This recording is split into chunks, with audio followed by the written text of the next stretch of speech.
Okay. First off, Traveler. What was your reaction when you sat down and you saw Traveler's life path system for character creation? Now, before you get in, were you aware that, and probably not so much in the newer edition, but were you aware that Traveler's life path character creation had the ongoing novelty of you could die? Yeah. Okay, you were aware of that. Okay. So you sat down, you looked at it, it was essentially a Candyland board. Go through here and through Gumdrop Forest and, through Sticky Tree Alley, and then you'll come out as a doctor, maybe? So, but anyways, essentially your reaction, and then how did you feel as you were discovering your character through these random life events? I liked it overall. Okay. Just as an experience. Mm-hmm. The actual character creation itself, I feel is more enjoyable to me as its own little I suppose gamer portion. Okay. The actual character creation. If I had an idea for a character that I wanted or had a clear vision for, and I had to make it the Traveler system, I don't think that'd be enjoyable. Okay. But just using Traveler or playing Traveler just with the idea of I'm just gonna see what happens when I do this, I feel that's more enjoyable. Okay. With what it has. Okay. So you're saying you enjoyed character creation, but when we played the game, you didn't like it? No. How dare you? Okay, well, at least tell me the truth. Was it the system or was it your old man? I like the system. What are you saying? I like playing the game too. Okay. Oh, it's a very simple system when you get down to it. And at the time, I had just started reading it. I've been playing it for quite some time now, so I'm a lot more comfortable in how it works and everything. Mm-hmm. And I mean, honestly, if you return to Traveler, I think Traveler has a lot of the things in it that you enjoy about 3.5 and likewise Cyberpunk. Mm-hmm. So it may be worth going back. But how would you feel if there was a life path system for D&D, though? Would you feel that would be okay if it had something similar? Or do you feel no, that's exclusively for this, but D&D you like to kind of hold the reins? If it went as in depth as Traveler did, and gave things or did things that matter, I feel it'd be good. Okay. As long as it's not as defining as Travelers.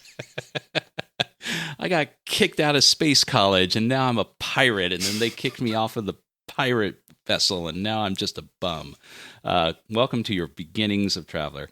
Okay, so and then finally, what do you think? And Traveler's not the only one, but what do you think about characters actually dying during creation? Do you feel it's interesting? Or do you feel it's a complete waste of time? I think it's silly. Okay. All right. And that's an easy one. I kind of saw that coming away. Okay. So this one might be a little different because it's been a long time, but we've played it for a while here and there. So Savage Worlds, specifically Deadlands. Do you remember how the game worked? Right, so you don't have ability scores per se, but you have a dice. You have specific dice that will determine your skill level in that. Mm-hmm. There's not really a lot that goes into it other than the choosing of things such as hindrances and edges. Mm-hmm. So how do you feel about that as a way to shape your character? You do, okay. I thought it was really. I enjoy just picking the stuff out. Mm-hmm.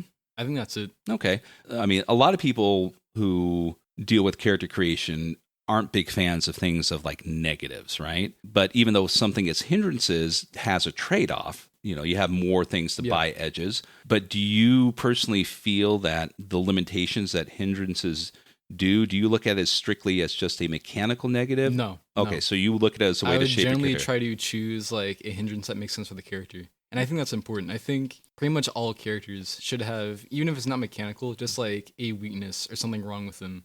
And do you feel that Savage Worlds is more flexible or chaotic compared to 5th edition character creation?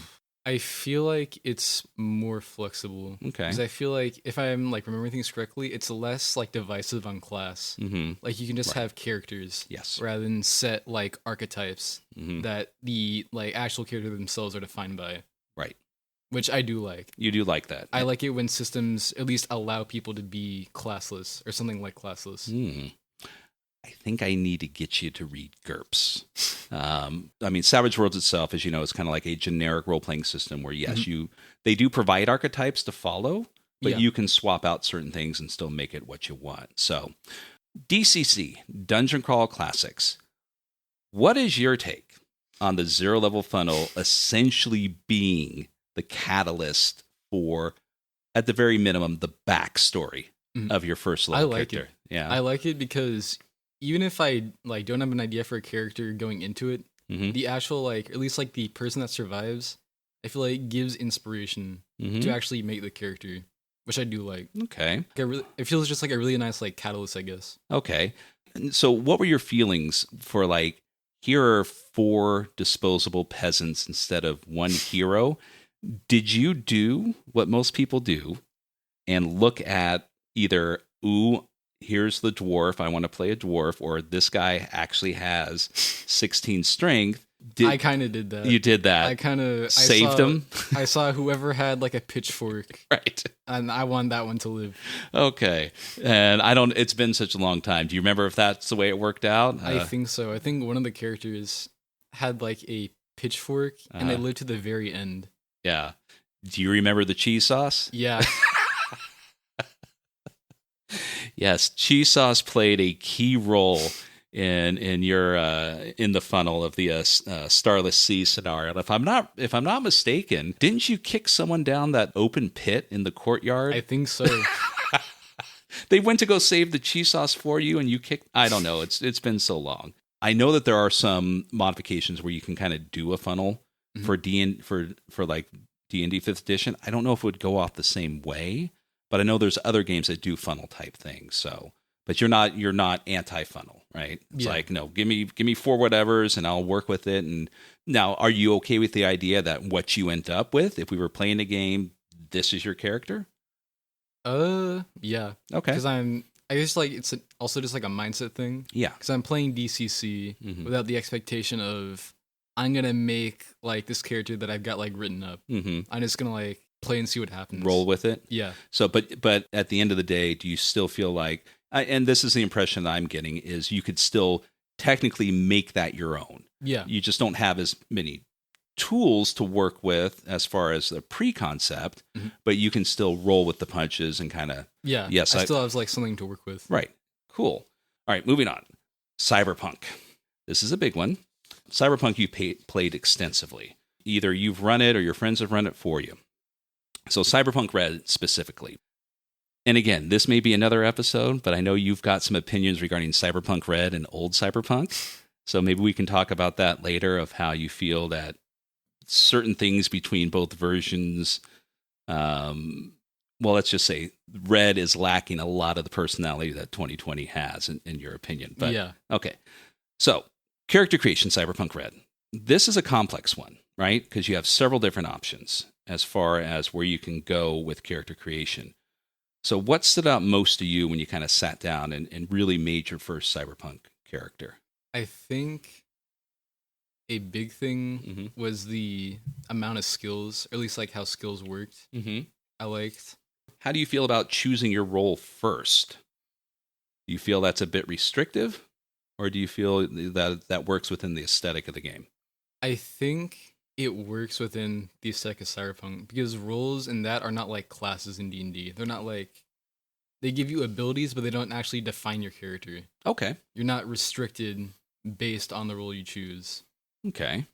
Wait a minute. So are you telling me that I don't just have to dress in hot pink leather if I'm hacking into a game? No, I agree with you on that. So Cyberpunk has a life path system also that you could choose. You don't have to, right? But not as extensive as others. Yeah. So do you use the life path system, or do you choose one of the other options when you create your character? The life path system, to some degree, I think so. Okay. Because it's less mechanical and more just like detail or like writing stuff. Yeah, it feels suggestive. Yeah. Just kind of give you some concepts, but it's not like you're really getting any strict benefits or bonuses or negatives from... Well, you kind of get it, because you can get an angry girlfriend who wants to kill you, but... It feels more just like a guideline for fleshing out the character than anything else. Okay. If I have like an answer, or I guess like one of the prompts in the like life path, I'll fill it out. But I don't feel like that's something I need to do when I'm making the character. So technically speaking, like my Cyberpunk characters, when I made them, I don't really follow one of the options. I kind of pick and choose. So you feel the same way? Yeah. Okay. So do the random elements that make your character, do you think that makes it feel more real within the game, or do you feel that this is chaotic? And you may have already answered that because you kind of touched on it briefly. The random elements with like the character like life path. Yeah. I feel like it generally just makes it more chaotic, I guess. So let's do this one. And I know everyone's guilty of this. So table, right? Uh-huh. Have you ever rolled on a table when you're doing a kind of a life path or personality or something like that? Rolled on it, read it, and went, nah. Yeah, I've done that for a Cyberpunk character. Yeah, I think it was with the item or accessory you're never without. Yeah, it said I think something about like large coverings of tattoos. Mm-hmm. Like no, that the character doesn't have that. I'm gonna go with gloves. Yeah. So what is, because you guys played a lot of it, and you probably still will, but do you feel there's something specific about Cyberpunk that kind of made you guys connect to it? And this is kind of like an old man asking a younger person this. Do you feel that because you're younger, you connect more with the Cyberpunk emphasis on style and identity, or do you feel that there's something else about it? Not necessarily due to your age, but just something about Cyberpunk that kind of connected you. I think it's, to me, I just really love the setting and atmosphere of it. Mm-hmm. Also, with how gameplay and the stories play out, where a lot of times it's not like it's a completely different like goal or just like overall like why your characters are doing things in D&D. Like a lot of times I feel like it will end in like tragedy or like bad stuff happening, which I do like. Okay. I feel like that is generally one of the biggest or like most important things of the Cyberpunk genre, at least like the game to me, is that like things will eventually go wrong and like your characters will probably die or like go crazy or lose something. And I feel like that's important. Okay. That's something I really like. So yeah, that kind of, again, you're answering my questions before I get to them. So specifically, I was going to ask you, how does the tone of survival trauma style compare to the heroic fantasy of 5th edition? I love both, but I also like being able to like just go back and forth. Yeah. And that's the wonderful thing about this hobby. You can pick and choose. You're not stuck in one corner doing your whirlwind attack in 5th edition all the time. Okay, here's an interesting question. Considering what you go through in regards to your Cyberpunk character and your 5th edition ones, is there one that you feel more attached to than the other? Generally feel like I get more attached to my Cyberpunk characters because I know, or at least I feel like that something's going to happen to them. You're damn straight. Like it gives me more, I guess, like emphasis or like reason to emphasize with them. Yeah. Would you like to see more games adopt a life path system, or do you feel that the life path system works for specific games? I feel like a life path system would be best if it's, I guess, kind of like Cyberpunk's, at least like either Cyberpunk's or with how, what was it called? What was the Traveler? Called? Not a Traveler, the one that Deadlands use. Oh, the hindrances and edges? Yeah. Okay. I feel like a mix of those would be good. Okay. Both, I feel like, are better than 5th edition's just background. Okay. Like you choose, this is everything your character was up to the point where you start playing, and any like actual special detail you have to fill out on your own. I feel like that is like too little. Okay. So 2 more real quick. So Call of Cthulhu. Now, Call of Cthulhu, you haven't had a lot of experience with, but I know, again, you're aware of it. You've read about it. You've made a character. So how do you feel about building a character who's not a hero, but an ordinary person? I like it a lot. Yeah. I feel like that also, like Cyberpunk, but to a lesser degree, because they get like the enhancements. Yeah. But I love that so much. I really like it when characters aren't like superheroes. Okay. The skill system, right? So it's percentile based, fairly intuitive, I feel. You're good at something between 0 and 100%. How do you feel about the skill system being exclusively skill system? Well, not exclusively. You still have abilities, but your abilities still are linked to this. How do you feel about like an exclusively skill system like this, Cyberpunk and other games that deal with that, as opposed to D&D where you've got skills, but they're not really your they're not really your primary focus. I think I like it more when systems are more reliant on skills than anything, because I feel like that allows more opportunity for the characters to like grow or develop outside as leveling up. So does a system like this feel more grounded or restrictive? Yeah. Okay. All right. Mörk Borg. Now, if there's probably any other game that you probably spent more time with than 5th edition, and probably Cyberpunk, Mörk Borg would be one of them.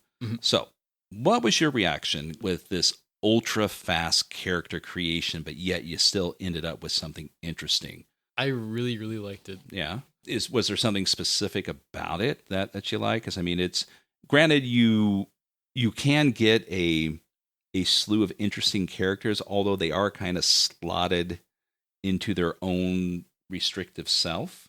You know what I mean? So you still have a class, and then you have the abilities to roll to make these your own. But, to be perfectly honest, at least with Mörk Borg, eventually you're going to create the same type of character.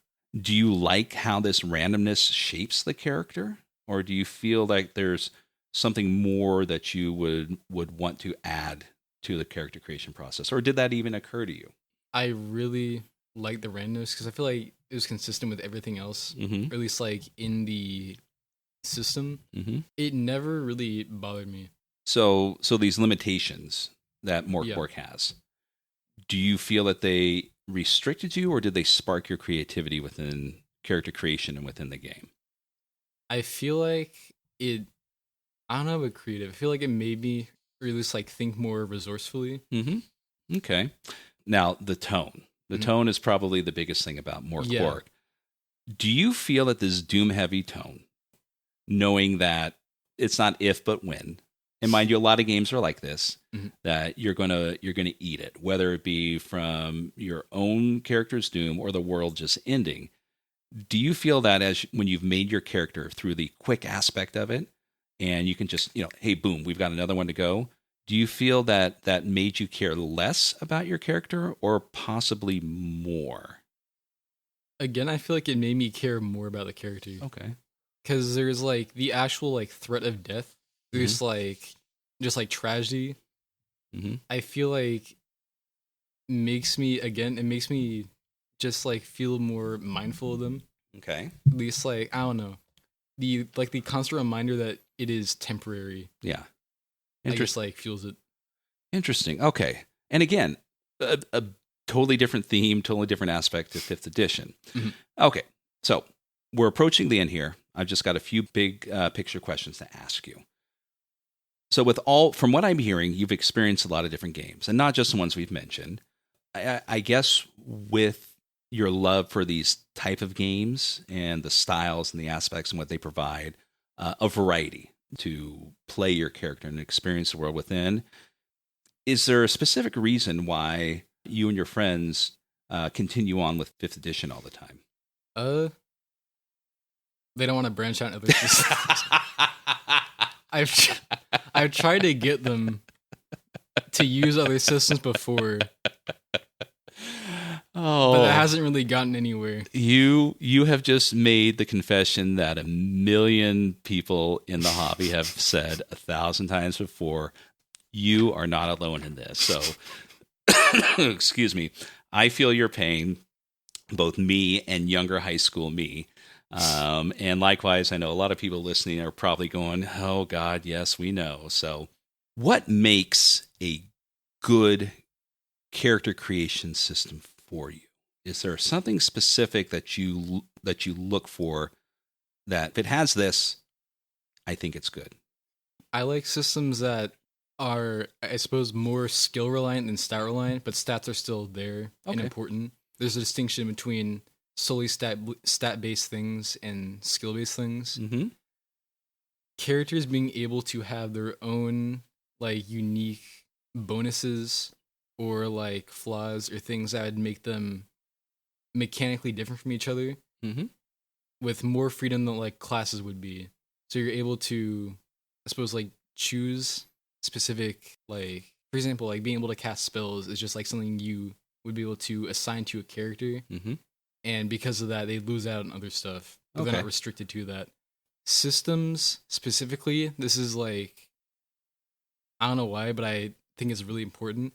Hit points is not tied. I really actually no, not tied to level. I love it when hit points are tied to stats directly. Okay. They aren't just like a number that goes up when characters get stronger. It's tied to the character itself. Interesting.